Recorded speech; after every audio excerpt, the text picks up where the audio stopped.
佢最大嘅衝突係，即係 human action 係因為應該有一個 civil disobedience 或者 resistance， 但係佢呢度連嗰個 civil resistance 都取締埋。technical 嘅，去洗走咗應該。同埋佢係好，即係呢個亦都反映咗現代嗰個制度咯。佢係用一啲 norms 去，譬如去定義你係應該點樣嘅，譬如應該守法，咁唔應該走出馬路，霸住條馬路，即係之類。我舉啲例子咁樣。佢係用呢啲嘅 norms， 佢唔係即係 even 係用呢啲嘅 norms 去到 regulate 啲人。I kind of think about two things. First of all, like after the passing of the Patriot Act in the United States, you know, I mean, people were under permanent surveillance where it was almost like a kind of cultural revolution kind of situation, you know. It's like professors in universities, anytime they criticized anything to do with the war in Iraq, they could potentially be denounced by somebody in the faculty saying, okay, you are guilty of doing something of unpatriotic acts, right? But also secondly, like what's going on in Libya right now, it's like we know that Gaddafi is actually attacking civilian strongholds on the east of Libya, where some of the rebels are based, and he's killing civilians purely on the basis that they might be rebels, you know? And, you know, Gaddafi came out and said, okay, everyone who is loyal to the Libyan revolution, come and surround me and form a human wall around me and defend your country. Anybody that does not do that is automatically, you know, being suspected of being a counter-revolutionary. So everybody is basically an open target, you know? So it's kind of like what Agamben is kind of saying here, where he says that you have a duty to kind of defend your country when there is, you know, a foreign aggressor, or if the republic is in danger, you have a duty to defend it. If you don't defend it, then you're guilty of, you know, breaking some kind of legal ordinance. Defend the country, defend the society 嗰個對比。反而頭先阿 Lin 講嗰911之後美國嗰啲措施，我覺得更加即係切合咯。佢嗰種 suspicion， 即係對於你可能係因為嗰啲所謂恐怖主義者其實係無形啊嘛，你係永遠唔會知道佢即係呢個面孔，你唔會知道佢係唔係一個 terrorist。咁所以佢唯一去 detect 你嘅就係用啲 social norms 或者即係用一啲 juridical norms 去定義你，譬如你咩言論你係會 under suspicion。唔係 norm 嘅。pure accusation。I think there's another two things we can kind of think about is, I think this was in England, I don't know if everybody remembers, that there was this Arab who was boarding a subway train and he was shot in the head by 2 policemen who suspected that he was, you know, a terrorist who was about to bomb the London metro. And this is kind of about, you know, sort of the dialectic between what's exceptional and what's non-exceptional. Because the British police came up with this regulation where, you know, they're saying if somebody is suspected of being a terrorist, you have to shoot him in the head and don't shoot him in the body. It used to be the case that if someone was a threat to human life surrounding him, you would first of all have to use all peaceful measures possible of trying to unarm him, and then if he continues to resist, you shoot him in the body, a non-lethal shot. But then, ever since the war on terror, they said, okay, you have to shoot someone in the head straight away, because if they're carrying a bomb and you shoot him in the body, then he will explode, you know? So these 2 policemen shot this guy on the metro in the head without first ascertaining whether he was actually the person that was the bomber. And they found out later that it was a case of mistaken identity, you know.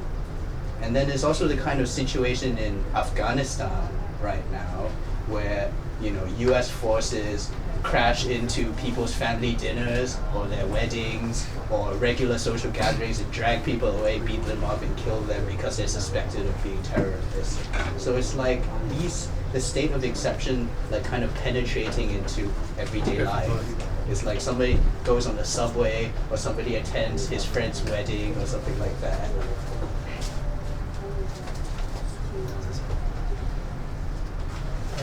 關於呢一段咧，我有另一個問題想問下，即係佢1.7第一段咧就提到話我都唔知我理解啱唔啱啊？佢話德國嗰、有個定咗個法律就係、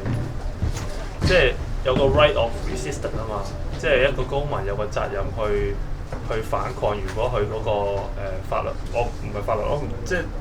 如果佢民主憲制係啦，危害到個憲制就要反抗啦。咁之後第二段咧就話啦，其實將呢一樣 not right of resistance 定埋落去個 constitution 裏邊咧，本身令到 constitution 咧變咗所有嘢都包晒咧，結果咧嗰啲公民本身咧就不能去反抗嗰個 constitution。咁佢話嗰個矛盾喺呢一度啊嘛。咁我想問，其實即係譬如。喺兩個例子嚟講，譬如話，假設佢寫落去或者佢唔寫落去，對一個公民嚟講，佢即係如果我真係要反抗，譬如我真係要反抗嗰、constitution 嘅話，其實都有方法㗎，只不過佢寫落嚟定唔寫落嚟啫嘛。其實佢呢度將即係德國聯邦共和憲法，佢將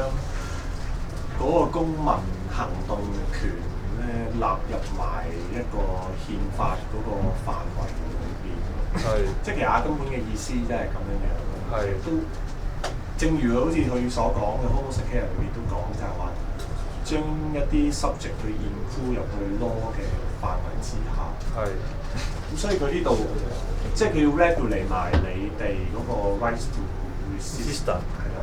咁佢最話個 political action 啦，佢哋嗰個。佢最後嗰度咧話。In the last analysis 啦，即係佢無論你係將佢納入嗰、個憲法度，定係唔納入嗰個 right of resistance， 定係唔包括佢咧，兩個都ruling out 咗嗰個一個狀態係有 human action 嘅，係即係一個同法律無關嘅 human action。係啊，即係喺法律以外嘅一個 human action 咯。係，譬如。以前咁，譬如香港咁好多嘢，依家都係納入法律嘅管制。譬如可能好耐之前你掉垃圾咁，可能唔會話 imply 到一個諗法就係、要俾人罰500蚊或者之類嘅喎。但係依家係將呢啲咁所有 human action 嘅嘢係，即係將佢 include 入去嗰個法律嗰個相應，譬如有懲罰啊嘅呢個例子裏邊。咁即係呢個例子可能比較有啲好嘅例子，可能就係譬如話香港有遊行法㗎嘛，幾多人以上就叫集會咁樣㗎嘛。但係如果按照翻譬如人權或者係公民權嘅概念嚟講，即係我哋係 inborn 係有一個即係集會權，或者係去我哋表達即係公開場合去表達我哋嗰個政治個意見啊，我哋嘅 public opinion，我哋有權咁樣去做㗎嘛。但係佢將呢樣嘢納入埋法律個管制裏邊，就係你集會嘅時候有幾多人，咁你要先去即係報係啊申請你去報佢先，咁跟住先會準許你。如果唔係咧，就當你係一種即係可能係當你係一個有一個危險啊，即係一啲 unrest、social unrest 有關嘅擾亂秩序。係啊，擾亂秩序啦，係啦，影響個 order 啊咁樣。即係其實呢種擾亂秩序咧，已經係 impose 一樣嘢，就係一個即係個 order 唔係純粹係秩序，係個次序，有啲乜嘢係要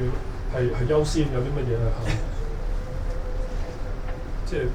譬如話點解遊行係一個擾亂秩序咧？即係秩序本身唔係就話當啲人感到有問題嘅時候，即係佢出嚟嗰個係一個有秩序嘅表現，因為佢都係即係有一個 cause and effect 算係，即係一個重要嘅假設嘅一種假設嚟嘅啫喎。即係佢認為你喺好多人喺公共場所裏邊進行一啲活動嘅時候，係會擾亂個公共秩序，係一種假設，基於一個法律裏面嘅假設而作出呢一種咁嘅 definition，所以先至要你係去申請同埋限制你嘅人數，限制你嘅 action。我咧就係、最唔明白咧，就係、佢最後嗰句，佢講話佢呢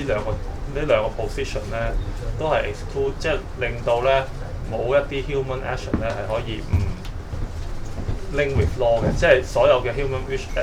action 咧都要同法律有關嘅，即係佢有呢個咁嘅最後一句係咁樣提㗎嘛。我唔知我理解啱唔啱。咁咧，即係我理解就係話，譬如